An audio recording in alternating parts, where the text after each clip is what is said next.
दोस्तों नमस्कार। आइए हिंदी के इस प्लेटफॉर्म पर मैं रवि रंजन आप लोगों का स्वागत करता हूं। दिल्ली सल्तनत के अंतर्गत हम लोगों ने गुलाम वंश और खिलजी वंश को पढ़ा है। आज का हमारा टॉपिक है तुगलक वंश। तुगलक वंश की स्थापना 1320 ईस्वी में होती है और इसके अंतर्गत हम लोग मुख्यतः मोहम्मद बिन तुगलक और फिरोज शाह तुगलक के द्वारा किए गए कार्यों को देखेंगे। आइए शुरू करते हैं। तुगलक वंश के संस्थापक का नाम गयासुद्दीन तुगलक था।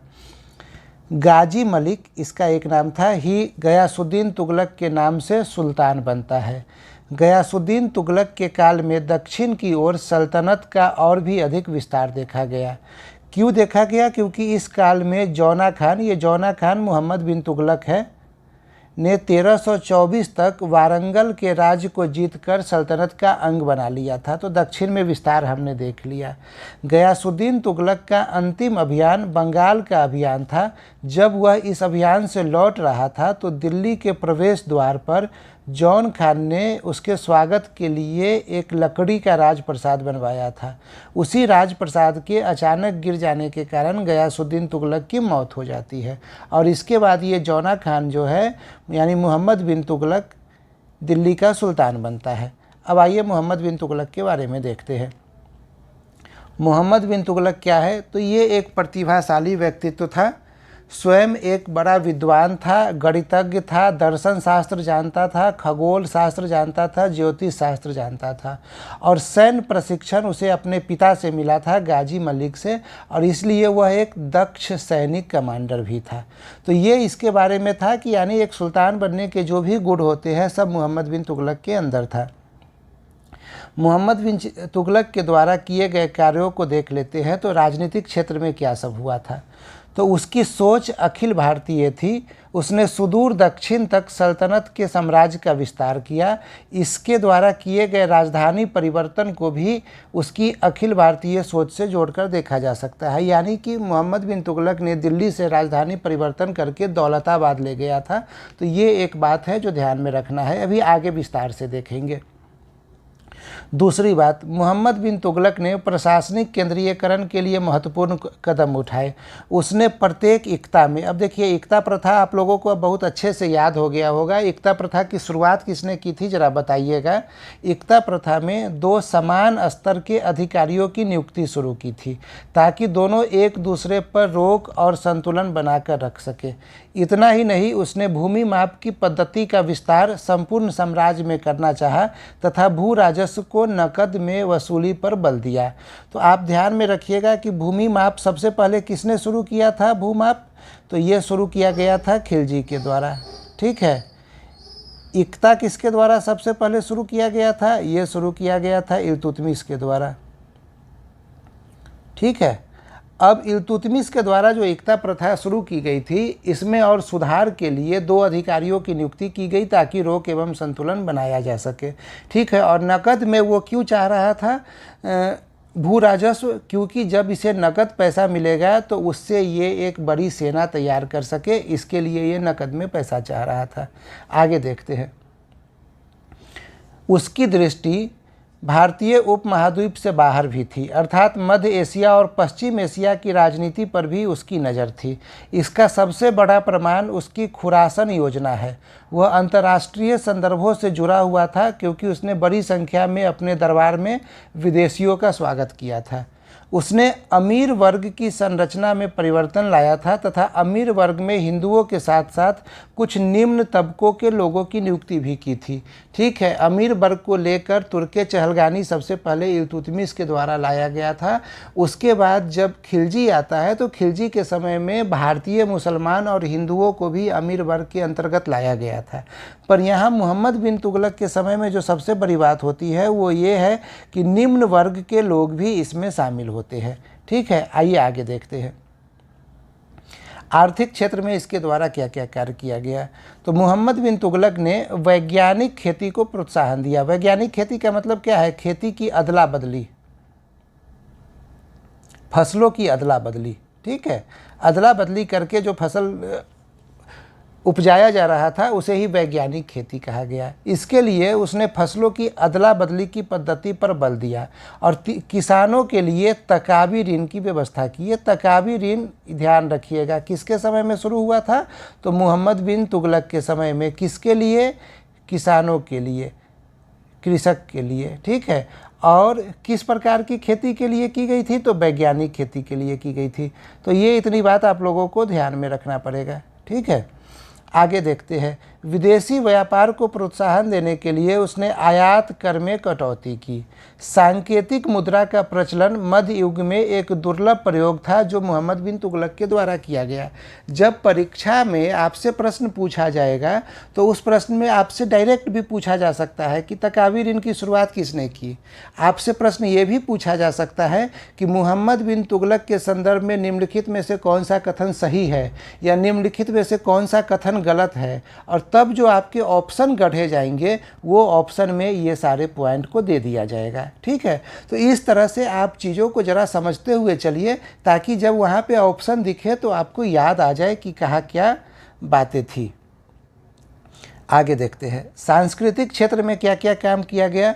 तो मोहम्मद बिन तुगलक अपने क्षेत्र में तर्क बुद्धिवादी था। उसने उलेमाओं के विशेषाधिकार पर चोट किया तथा जन सामान्य की तरह उसे भी सामान्य न्यायिक धरातल पर ले आया। यानी इसने क्या किया, उलेमाओं को दुखी कर दिया, ठीक है। अब इसी वजह से देखिएगा कि आगे जब फिरोज शाह तुगलक का समय आएगा तो वो तुष्टीकरण की नीति अपनाएगा कि कैसे उलेमाओं को खुद से मिला कर रखे। उसने धार्मिक सद्भाव की नीति अपनाई। वह दिल्ली का प्रथम सुल्तान था जिसने अजमेर में शेख मोइनुद्दीन चिश्ती की दरगाह पर यात्रा की। उसी प्रकार माउंट आबू के जैन मंदिर के भी दर्शन किए। वह स्वयं भी एक महत्वपूर्ण हिंदू त्यौहार होली में हिस्सा लेता था।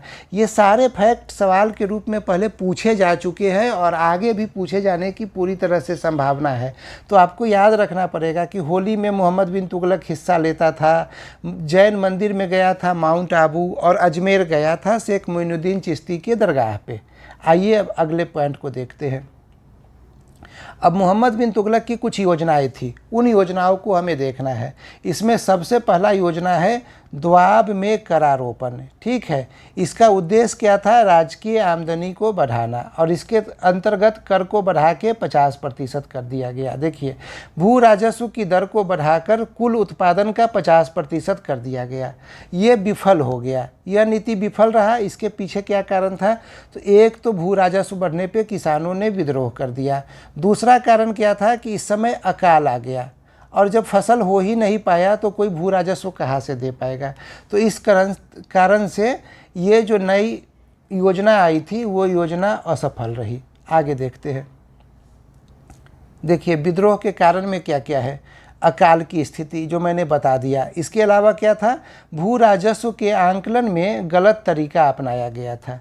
अब दोआब में दूसरा पॉइंट देख लेते हैं।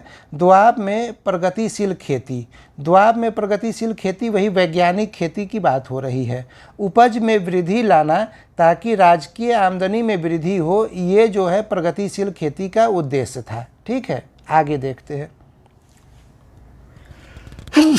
Sorry, excuse.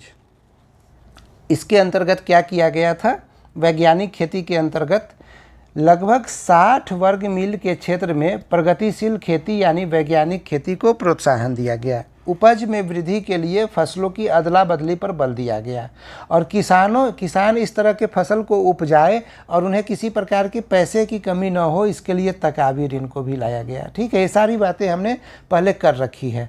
यहाँ पे नई बातें क्या है, इसका प्रभाव क्या रहा। तो अधिकारियों के भ्रष्टाचार के कारण ये योजना विफल हो गया तथा किसान कर्ज में डूब गए। अतः कृषक विद्रोह की घटनाएं जो है सामान्य हो गई। तो आप देखिए, पहले उलेमा दुखी थे, हमने देख लिया है। अब क्या हुआ, इस तकावी ऋण के वजह से किसान जो है सो कर्ज में डूब गए, तो अब किसान भी दुखी चलने लगे, ठीक है। तो मोहम्मद बिन तुगलक विरासत में फिरोज शाह तुगलक को क्या दे रहा है, तो सिर्फ ऐसे लोग जो सल्तनत से दुखी चल रहे हैं। इसमें हमने उलेमा और किसान देख लिया। आगे देखते हैं। राजधानी परिवर्तन, राजधानी परिवर्तन क्यों किया गया था, तो इसके उद्देश्य को देखते हैं। संभवतः उतने बड़े साम्राज्य पर नियंत्रण स्थापित करने के लिए उत्तर और दक्षिण में दो अलग अलग राजधानी की आवश्यकता थी। दूसरी बात, उत्तर भारत के संसाधन का बेहतर उपयोग हो चुका था, अतः दक्षिण के संसाधनों के बेहतर दोहन का प्रयास किया जाए। तीसरी बात, मंगोल आक्रमण के कारण उत्तर पश्चिम का आर्थिक महत्व कम हो गया था, इस वजह से भी दक्षिण का रुख किया गया। तो ये आपने राजधानी परिवर्तन का उद्देश्य देख लिया। आगे देखते हैं क्रियान्वयन कैसे हुआ। तो क्रियान्वयन इस तरह से हुआ कि मोहम्मद बिन तुगलक ने समस्त प्रजा को वहाँ ले जाने की बात नहीं की। वहाँ पे केवल अमीर और उलेमाओं को देवगिरी ले जाने का प्रयास किया गया। राजधानी परिवर्तन करके देवगिरी को राजधानी बनाया गया था। 2 चरणों में काफिला देवगिरी पहुंचा था। ठीक है, लोगों की सुविधाओं के लिए सड़क का निर्माण तथा सड़क के किनारे छायेदार वृक्ष, कुएं, सराय आदि का निर्माण किया गया। फिर भी देवगिरी में भी लोगों के रहने के लिए निवास की सुविधा भी दी गई। इसके बावजूद जो है सो ये उलेमा और ये अमीर वर्ग के लोग वहाँ जाकर खुश नहीं थे। क्यों खुश नहीं थे? क्योंकि वो लोग दिल्ली की आबो हवा में बस चुके थे। ये देखिए, ये पॉइंट यहाँ पे आ गया कि अमीर और उलेमा दिल्ली की आबो हवा में रच बस गए थे, इसीलिए वो दिल्ली से बाहर नहीं जाना चाहते थे। ठीक है, और ये योजना को शीघ्रता से लागू किए जाने के कारण भी असुविधा हुई। तो हमने पहले ही देख लिया है कि उलेमा दुखी थे, किसान दुखी थे, अब तीसरा वर्ग जो अमीर वर्ग है वो भी दुखी हो गया। ठीक है, पर इस राजधानी परिवर्तन का फ़ायदा क्या हुआ? तो सबसे बड़ा फ़ायदा ये हुआ कि दक्षिण में इस्लामी संस्कृति का प्रचार प्रसार हुआ। ठीक है, दिल्ली सल्तनत को तो इसका बहुत ज़्यादा फ़ायदा नहीं मिल पाया, लेकिन बहमनी राज ने इसका भरपूर फ़ायदा उठाया था। तो ये पॉइंट आप लोग ध्यान में रखिएगा कि इस्लामी संस्कृति का प्रचार प्रसार कैसे हुआ था दक्षिण में? तो राजधानी परिवर्तन की वजह से हुआ था। चलिए अगले पॉइंट को देखते हैं। सांकेतिक मुद्रा की शुरुआत इसने की थी। कारण क्या था? विश्व स्तर पे चांदी की में कमी आ गई थी। ठीक है, मोहम्मद बिन तुगलक नकद में भू राजस्व की वसूली करना चाहता था, अतः उसे बड़ी संख्या में सिक्कों की ज़रूरत थी। ठीक है, सांकेतिक मुद्रा क्या होता है? तो ऐसी मुद्रा जिसकी धात्विक मूल्य मौद्रिक मूल्य से कम हो। ठीक है, अब सांकेतिक मुद्रा क्यों विफल हो गया? उसके पीछे का रीज़न है, बड़े पैमाने पे मुद्राओं का नकल होने लगा, जिस वजह से सांकेतिक मुद्रा बड़े पैमानों पे मुद्राओं के नकल की वजह से ये प्लान जो है वो असफल हो गया। ठीक है,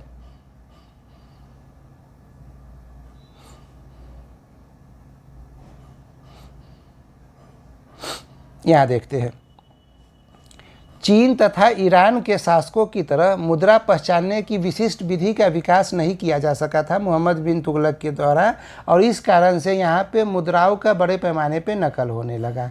मोहम्मद बिन तुगलक ने यह योजना वापस ले लिया तथा लोगों से यह अपील की कि वे अपनी मुद्राओं के बदले राजकीय टकसाल। कराचिल अभियान। कराचिल अभियान का उद्देश्य उत्तर पूर्व में भारत की सीमा रेखा चीन के साथ को स्पष्ट करना था।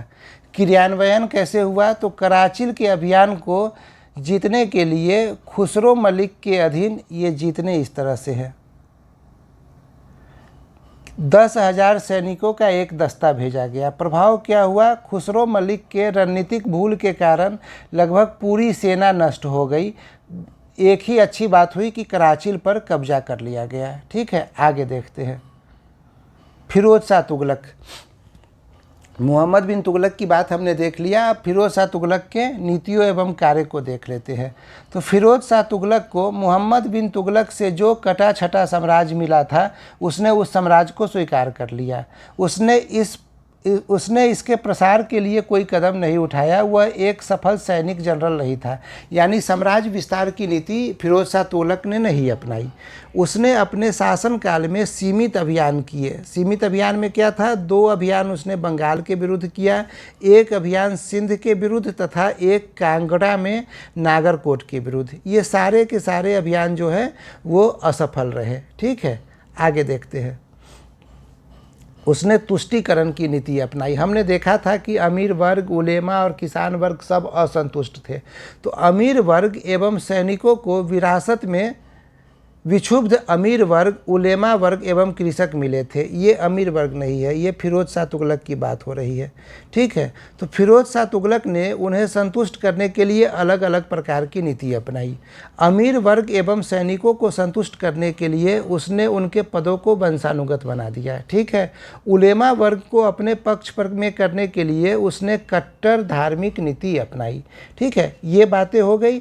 किसानों के लिए क्या किया उसने? तकाबी ऋण को माफ़ कर दिया। उसने उसकी नीति का बल निम्नलिखित कारकों पर रहा। वह प्रथम सुल्तान था जिसने जजिया कर को खराज से पृथक किया।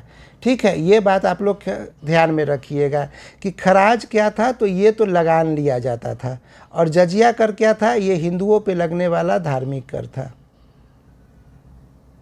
उसने ब्राह्मणों पर भी जजिया कर आरोपित किया तथा एक ब्राह्मण को सिर्फ इसलिए जिंदा जला दिया क्योंकि उसने यह कहने का प्रयास किया था कि हिंदू धर्म इस्लाम से श्रेष्ठ है। यानी ये तुष्टीकरण की नीति अपनाई जा रही है उलेमाओं को संतुष्ट करने के लिए। उसने महिलाओं को संतों के मजार पर जाने पर पाबंदी लगाई। उसने रणनीति एवं राजकीय संसाधनों का उपयोग इस्लाम धर्म के संवर्धन के लिए किया। आगे देखते हैं।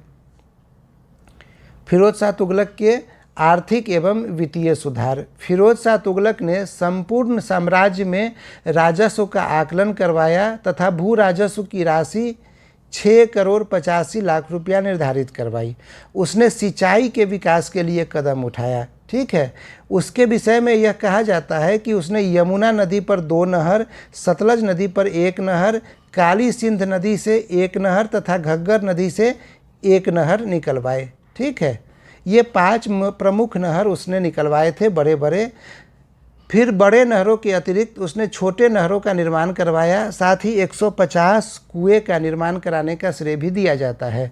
बताया जाता है कि उसके द्वारा सिंचाई को प्रोत्साहन दिए जाने के कारण दिल्ली हरियाणा क्षेत्र में खरीफ के अतिरिक्त रबी फसल का उत्पादन को प्रोत्साहन मिला।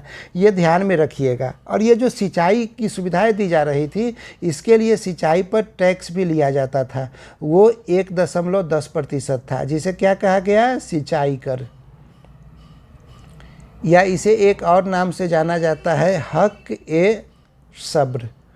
ठीक है, ये सिंचाई कर की बात हो रही है और ये कुल उत्पादन का 1/10 भाग था। और इससे क्या फ़ायदा हुआ? तो दिल्ली और हरियाणा के क्षेत्र में रबी फसल के उत्पादन में वृद्धि होने लगी। ठीक है, आगे बढ़ते हैं। उसने 36 राजकीय कारखानों का निर्माण करवाया और 12,000 दासों को उत्पादन में लगवाया। ठीक है, उसने 1200 फलों के बागान लगवाए, जिससे राजकीय आमदनी में वृद्धि होने लगी। ठीक है, उसने भिन्न प्रकार के 23 करों को समाप्त कर मुस्लिम शरीयत के अनुसार केवल 4 कर लगाए। ये 4 कर क्या क्या था? तो जजिया, जकात, खम्स और खराज। ठीक है, ये जो दास थे, उस दासों के रहने के लिए उसने दीवाने बंदगान की स्थापना की। ठीक है, आगे बढ़ते हैं। लोक कल्याणकारी कार्य उसके द्वारा क्या क्या किया गया। फिरोज शाह तुगलक पहला ऐसा सुल्तान था जिसने सल्तनत को लोक कल्याण से जोड़ने का प्रयास किया। हालांकि उसके सुधारों का उद्देश्य मुस्लिमों को लाभ पहुंचाना था, किंतु उसका कुछ फ़ायदा हिंदुओं को भी मिला। पहला देखते हैं। उसने दीवाने खैरात नामक एक अलग विभाग की स्थापना की। इस विभाग का उद्देश्य निर्धन मुस्लिमों की पुत्रियों के विवाह के लिए आर्थिक सहायता प्रदान करना था।